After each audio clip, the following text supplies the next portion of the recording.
अगर आपके दिल में किसी के लिए पहले से ही बुराई है या आप आपके दिमाग में सिर्फ उसके गलतियां ही आपको दिखती हैं, आपको उसका कुछ अच्छा नहीं दिखता, आप उसके लिए क्या सोचते हैं क्या नहीं सोचते, तो वो इंसान सामने वाला अगर गलत नहीं भी होगा तो भी आपको गलत ही दिखाई देगा।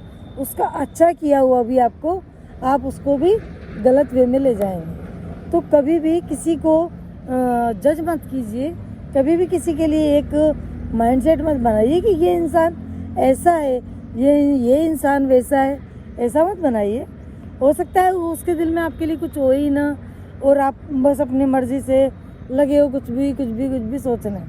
तो आप ज़्यादा से ज़्यादा पॉजिटिव माइंडसेट रखिए। अपना जो नेगेटिविटी होती है, जो हमारे अंदर होती है, वो पॉजिटिव चीज़ों को भी नेगेटिव में बदल देती है।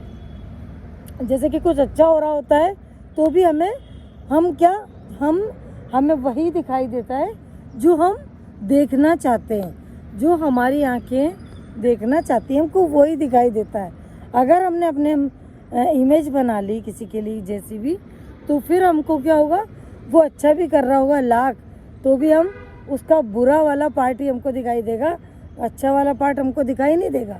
और आजकल लोग क्या करते हैं कि अपनी गलतियां नहीं देखते, अपनी गलतियों के वकील और दूसरों की गलतियों के क्या है, वो जज बन जाते हैं। तो इससे क्या होता है, उनको अपनी गलतियां तो कभी दिखती ही नहीं है, बस क्या दिखता है, सिर्फ सामने वाले की गलतियां। जब इंसान इस कंडीशन में आ जाता है तब क्या होते हैं, रिश्तों में फासले होने लग जाते हैं, है ना। फिर फैसले नहीं, फासले हुआ करते हैं। तो कभी भी अपनी गलतियों के लिए जज मत बनो। वो एक शेर है, मैं हमेशा बोलती हूँ कि नज़र जिनकी रहती है ऐबों पर अपने, नज़र जिनकी रहती है ऐबों पर अपने, नकाइस वो औरों के कम देखते हैं। नकाइस माने होता है ऐब।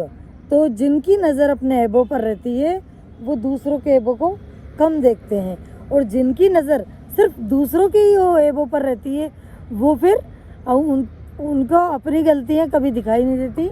वो सिर्फ दूसरों की गलतियाँ, दूसरों के ऐब उनको दिखाई देते हैं।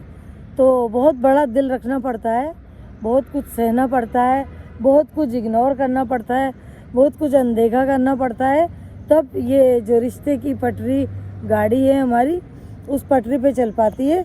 अन्यथा वो गाड़ी पटरी पे से उतर जाती है, और कई रिश्ते जो हम आगे बढ़ते जाते हैं और कई रिश्ते हमारे पीछे छूटते जाते हैं, है ना।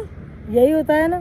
तो अक्सर इंसान अपनी जब गलतियां उसको दिखाई नहीं देती, वो दूसरे की देखता है, तो फिर उससे क्या हाथ से सारे रिश्ते जाने लग जाते हैं। और उसी कंडीशन में एक इंसान वो होता है जिसकी गलती नहीं होते हुए भी उसको सिर्फ जेलसी की वजह से, लोग जलने की वजह से, लोग उसका अच्छा होते हुए नहीं देख पाते, लोग उसका अच्छा होते हुए देख के जल जाते हैं और उसको रिश्तों में से कतई ताल्लुक़ कर देते हैं, रिश्तों में की लाइन में से, अपने रिश्तेदारी में से उसको हटा देते हैं। तो एक ऐसे भी लोग रहते हैं। और हटाने की वजह से क्या होता है कि कुछ चीज़ें जब हमें सही वक्त पे मिलती हैं, मालूम होती हैं, रिश्तों के जो नकाब हटते हैं, जब हमें उनकी असलियत का मालूम चलता है कि कौन सा रिश्ता कितना अहमियत वाला है, कौन सा रिश्ता हमारी लाइफ में सही था और कौन सा हमको छोड़ के चला गया, और लोगों के नकाब हटते जाते हैं, तब क्या होता है, वो भी हमारे लिए एक बहुत अच्छी